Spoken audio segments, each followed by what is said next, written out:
అందరికి welcome back to my channel.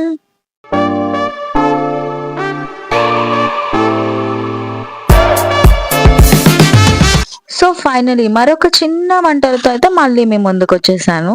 So ఈ రోజు వ్లాగ్ వచ్చేసి చికెన్ మంచూరియా హోటల్ స్టైల్లో అన్నమాట. చాలా సింపుల్ గా అయిపోతుంది.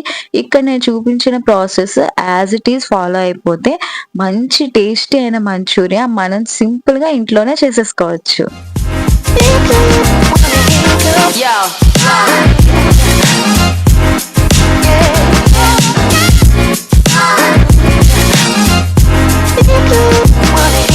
ఫస్ట్ అయితే ఇక్కడ చూపిస్తున్న విధంగా బోన్లెస్ చికెన్ అయితే నేను నీట్ గా కడిగేసి 1 అవర్ పాటు సాల్ట్ వాటర్ లో ఉంచేసాను. సో నెక్స్ట్ అయితే ఈ ప్రాసెస్ అయితే ఫాలో అవుతున్నాను అనమాట. మంచిగా మసాలా అది పట్టించేసి పక్కనైతే ఒక హాఫ్ అన్ అవర్ ఆయిల్ వేడెక్కేంత వరకు ఉంచుకుంటే సరిపోతుంది. ఎందుకంటే ఆల్రెడీ మనం సాల్ట్ వాటర్ లో చికెన్ ఎక్కువసేపే ఉంచేసాం కాబట్టి, ఆల్మోస్ట్ 1 అవర్ ఉంచేసాం కాబట్టి చికెన్ అనేది చాలా మెత్తగా అయిపోతుంది అనమాట. మెత్తగా మంచి సాఫ్టీగా పీసెస్ అయితే వస్తాయి.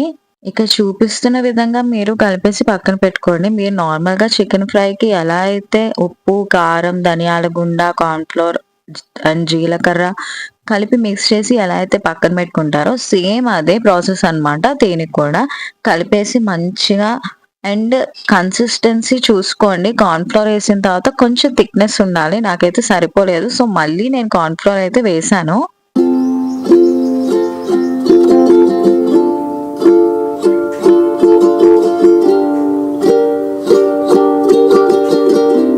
చికెన్ అంతా మంచిగా మసాలా పట్టించి పక్కనైతే పెట్టేసుకున్నాను. సో ఇప్పుడైతే ఫైనల్ గా ఆయిల్ అయితే హీట్ చేసుకోవాలి ఫ్రై చేసుకోవడానికి.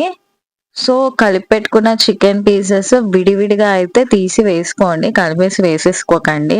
ఎందుకంటే విడివిడిగా రాదు, ఏ పీస్ కి ఆ పీస్ ఫ్రై అయ్యి రావాలి కదా.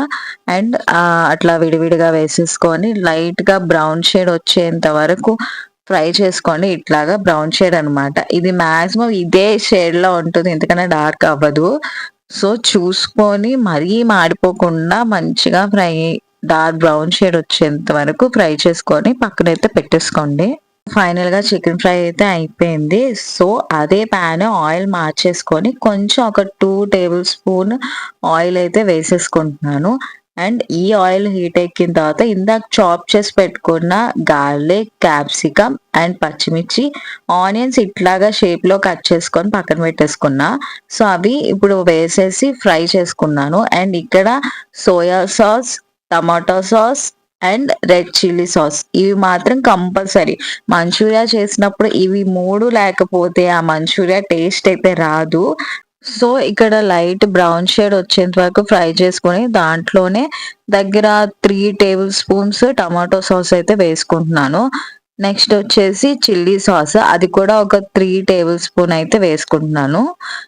ఇంకా సోయా సాస్ కూడా ఒక 2 టేబుల్ స్పూన్స్ సరిపోతుంది. ఎందుకంటే ఒకసారి కలర్ కూడా చూసుకోండి, దాన్ని బట్టి వేసుకుంటే బెటర్ ఈ సోయా సాస్ అనేది. సో కొంచెం అలాగా మగ్గనిద్దాము. లైట్ గా ఆయిల్ కొంచెం పైకి తేలేంత వరకు మగ్గనిచ్చేసి అండ్ 1 గ్లాస్ ఆఫ్ వాటర్ అయితే ఇందులో యాడ్ చేస్తున్నాను నేను. సో వాటర్ కూడా వేసేసుకున్న తర్వాత వాటర్ ఎప్పుడైతే కొంచెం మగ్గి ఉడికినట్టు అనిపిస్తుందో అప్పుడు చికెన్ ఫ్రై ఇందాక ఫ్రై చేసుకొని పెట్టుకున్నాం కదా, దాన్ని కూడా ఇందులో యాడ్ చేసుకొని కొంచెం దగ్గరికి అయ్యేంత వరకు ఉంచుకుంటే సరిపోతుంది. అప్పుడు వెంటనే మంచూరియా అయిపోయినట్టే. ఎప్పుడైతే కన్సిస్టెన్సీ మీకు దగ్గరికి అయినట్టు అనిపిస్తుందో చికెన్ మంచూరియా కంప్లీట్ అయిపోయినట్టే. ఒకసారి చెక్ చేస్తూ ఉండండి.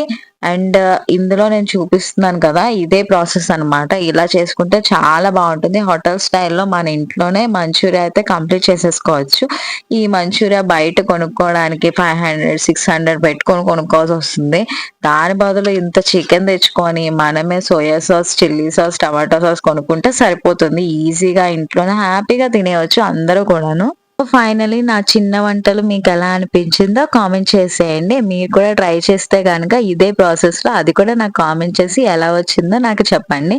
ఇంకా నెక్స్ట్ వీడియోలో మళ్ళీ కలుస్తాను. ఇంకుంటాను మరి. ప్లీజ్ సబ్స్క్రైబ్ చేసుకోండి, ఫాలో చేసుకోండి.